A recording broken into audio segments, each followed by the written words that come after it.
SBC Media. Welcome to the iGaming Daily podcast, analysing the news from the betting and gaming industry all over the globe, supported by Optimove, the #1 CRM marketing solution for the iGaming market. Hello, I'm Ted Orme-Claye. I'm sat here with two of my SBC Media colleagues. We're on the final day of ICE.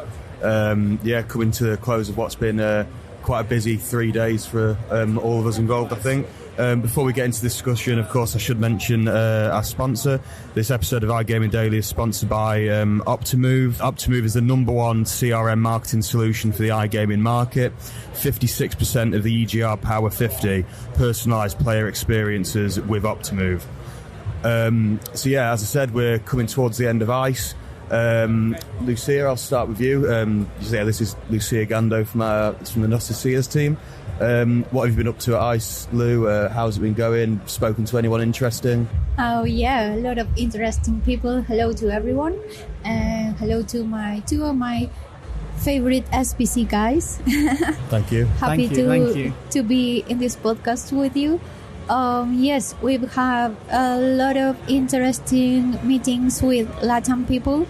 It's always a pleasure to be here and be part of this kind of event. Of course, we are preparing for SBC Summit Rio in 3 weeks now, so we've been catching up about it. Especially, I also had a video interview, super interesting, with Laura Gago from McDonald. She's head of operations. She's a genius. I love seeing women take part of this industry in model roles. So I hope you guys tune in to listen to it and learn a little bit more about what affiliates are doing in Latin. Yeah, so not just taking part, but I noticed that as well. We really see women taking centre stage at this event and at SBC events as well. It's very good to see. I echo that sentiment, Lou. Yeah, totally. Actually, today I started the day with women in gaming breakfast, and it was super good to be around them and learn from them. Yes, but I also like to spend time with my SBC colleagues, female colleagues here, so it's always good. Well, I'm based in Argentina, so far away from you. So it's always good to get to see you guys and share some time. Yeah, it's I think we can both agree with that. It's always great to have the Noticias guys over.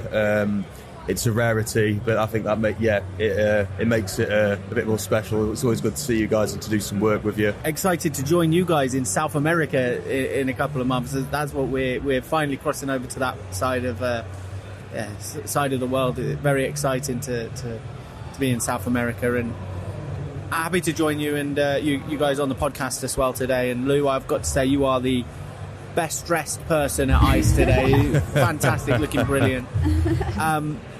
Thanks Ted, thanks for having me on. Yeah, no worries, mate. So obviously just talked to Lou about what sounds like a very interesting interview. We'll stay tuned, keep an eye on that for when that comes out. But so what have you been up to, Joe? Who have you spoken to of anyone of interest? Well, as somebody that's relatively new to CasinoBeats, I feel like I've been around iGaming for a while, but now an editor of CasinoBeats, it's been great to get a feel for what is the buzz of iGaming, and what is really fueling the industry. I think there are many things from just various discussions. I've really had a myriad of discussions this past 3 days. With some of the key players, some of the key operators, some of the key suppliers, and just some of the key thought leaders in the industry. I think one of the things is emerging markets, and Lou will speak to Brazil. It's very much all systems go now to Rio. Brazil, one that everybody is focusing on, looking to tackle it, looking to be as efficient as possible in how they enter the Brazilian market. An interesting conversation I had with Isadora actually about the fine print of the regulations and why there could be some teething problems, specifically when it comes to iGaming. It's going to be fascinating to see how that plays out. And of course, North America, lots of discussion around North America. some speculation around New York. What we could see from New York still very much remains up in the air in terms of New York iGaming, but one that many are focusing on, and also a little bit on Italy as well. Some people touting Italy as a bit of a dark horse for slots games and that type of stuff. So yeah, really interesting, and also just to hear how much innovation is at the forefront of slots and how these companies are really looking to bring new mechanics to games to bolster engagement, and we're seeing just the ceiling be elevated in terms of gamification. And that presents many challenges. And of course, I would be remiss if we're talking about slots innovation, not to mention multiplayer slots. Relatively new to market. It's going to take a while, but we're almost there. I think the other thing that stands out to us all is the licensing, right? We see Squid Games over there. We see, there's so much licensing, there's so much branding. It's fascinating to see how slots companies tap into these cultural phenoms and make them an engaging game. How about you, Ted? How's your ice been? I know you've been in the payments corner a little bit, somewhere I used to locate myself. Yeah, I think my experience of this ice is probably quite similar to yours, really, Joe. In that, obviously, I also moved across some roles in SBC lately. Took on the editor role at Payment Expert just a few months ago. So yeah, I think expos like this and like what you'll also be finding at Rio and some of our at SBC events later in the year as well is it's a great opportunity to get around and speak to a lot of the big companies involved in a sector that you might have just been getting you're just getting involved in yourself. Really, just put some names to some faces with who the big players are, gain an understanding of what they do, what markets they target, sort of their business models, their core products, and also just gain some observations about ongoing or emerging trends. Obviously, I think a big one, I know we mentioned this on a podcast we did on the first day of ICE, but I'll reiterate it, is obviously open banking. Everyone's talking about that and the potential of it for the gambling industry. A lot of operators are getting interested in it. But also, obviously, we've mentioned Brazil, and that's on everyone's minds, isn't it? Regardless of whether you're involved in betting, gaming, land-based, or if you're a supplier, or payments provider. If you've got some sort of stake in iGaming, you're paying attention to what's going on in Brazil right now, and I think everyone is very, very keen to seize that opportunity. Yeah, I wholeheartedly agree, and that's why it's going to be really fascinating out in South America. When we go out there for SBC Rio. Yeah, of course, we are happy to have you guys in our lands now. Well, not my land specifically, but we'll be happy to have you. Please bring sunblock. I was going to say, can you promise us some better weather than we've given you in London? Yes, a lot of sun, the beaches, the coconut water. Ooh. We can promise you that. You're selling it well to us, though. You're selling it. Yeah, and a lot of hot business to catch up with the region that is growing so fast and so good that we have to all take advantage of that. Nice. And I guess just on a bit more of an informal one, Lou, like obviously you've been over on a trip to London. What's your experience of the UK capital been? How have you found it? London is the only city I've been in Europe, so it's great. I love it. I love the history. Like, you can feel how much information of humanity is in this place. Wow. And I love it. Spending the weekend here to get to know a little more. But yes, I love it, but I hate the weather. Like, I really hate it. I would be so depressed if I live here. You and Isadora have some crazy plans for this weekend, right? Well, crazy. Well, I'm going, not Isadora, she didn't want to join me, but I'm going to the Highgate Cemetery. Oh. Yes, I love film photography, so I'm taking cute goth pictures, and it's a great place to do that. There's also where Karl Marx is buried, so it's famous for that.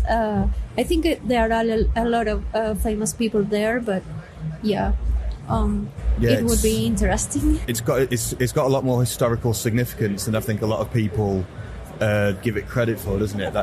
Highgate Cemetery. Yeah. Look, we're obviously based in Manchester, and we come down to London for events like this and for other sort of industry things. But I think that one of the great things about London is just the pure variety of things there is to do and see. Yeah, isn't there? So much. You could do a different thing in London every day of the year and still have things left to do. So I'm sure you'll have plenty to fill your schedule with over the weekend. So anyway, we've talked a bit about London here, but I think I should probably get the conversation back onto the actual sort of content that we cover. I mean, so Lucia, as the sort of the South American specialist that we've got here, this is obviously you're from Argentina. The region is your bread and butter, is your day-to-day job. So, like, from what you've seen, have a lot of people been talking to you about Brazil here? Have you? Is there a lot of interest from what you've seen personally? Yes. Yeah. I've been in the industry for more than 5 years, I think, and I've never seen a topic as Brazil take so much attention internationally. Yes, the main focus of all of the conversations I had, even in podcasts, is Brazil. That's why it's so important. The summit we are holding in March, we are also having...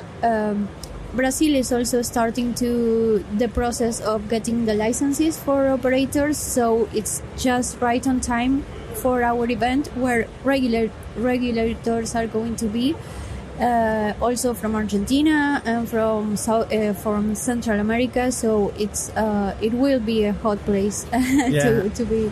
Brazil, a global economic powerhouse, deeply passionate about sports, and now home to one of the hottest markets in gaming. And we're giving it the full SBC treatment. Join industry leaders, market experts, and all the major players in the country for 3 days of content, exhibition, and epic networking at the first ever SBC Summit Rio. I really think that event is crucial as well, because some of the discussions I've been having around Brazil are largely based on ambitions and optimism that regulators, operators, suppliers, the big industry players sort of collaborate and talk, and that's how we get the framework. As we await the framework, we got to hope it's not too much of a handicap for innovation, and we can still innovate. And the framework is good, and it complements the industry, it complements social responsibility, especially when it comes to iGaming, where there are probably a few more challenges, I think, in terms of creating a framework that is complementary of the system and fuels innovation and allows operators to grow and allows the industry to grow and help build the economy in there. For sports, obviously, it's going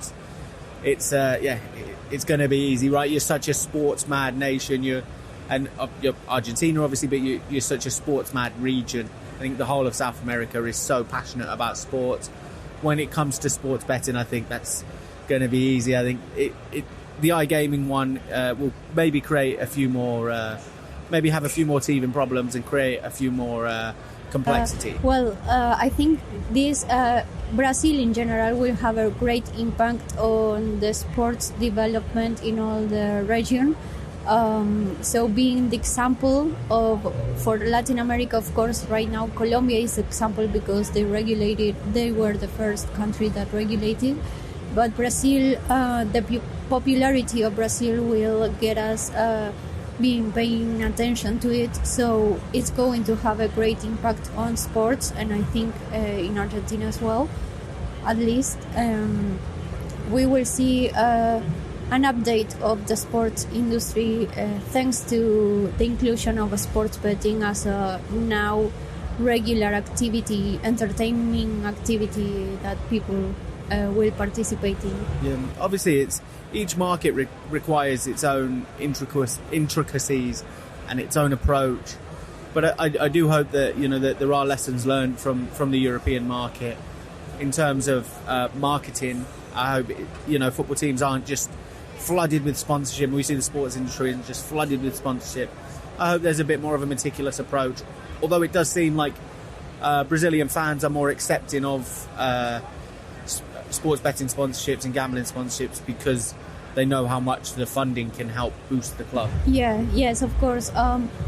in general, Latin America tries to apply European examples on every industry and everything, but of course our own personalities and cultures don't make it that simple to just copy the example. Yeah. So yes, as you said, in Brazil the sponsorships are more well received, and I think we will see cases of things working in Latin America that don't work in Europe, and things that won't work in Latin America, but you guys that have more experience on gaming and sports betting are used to. That was a really interesting discussion, guys. Yeah, I think it's really important to mention the sports side of things. I'm glad you brought that up.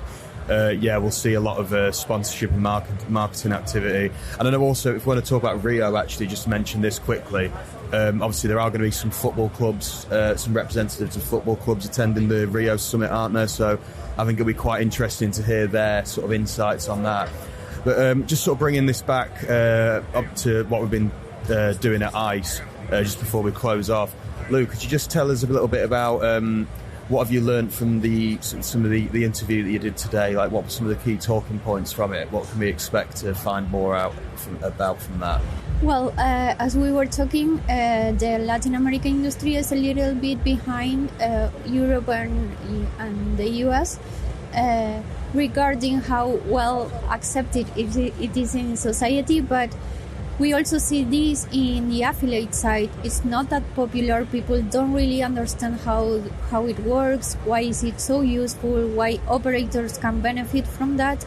And Laura Gago, being the head of operations of Bet and Deal, which is one of the biggest brands, affiliate brands in Spain and now in Latin America, explain us why the region, the market, the Latin America market can grow thanks to the affiliate, why responsible gaming and the regulations can be beneficial for the development in the industry, thanks to the work the affiliates do and the compliance they help operators adapt their strategies to. Yeah, it's going to be it's going to be an interesting tool, because it's no doubt going to be incredibly competitive in Brazil, the market. So yeah, affiliates could be a big hand in helping operators get ahead and really gain good market share, I guess. Yeah, totally. Yeah, and for that we need more information and educational sessions on affiliates.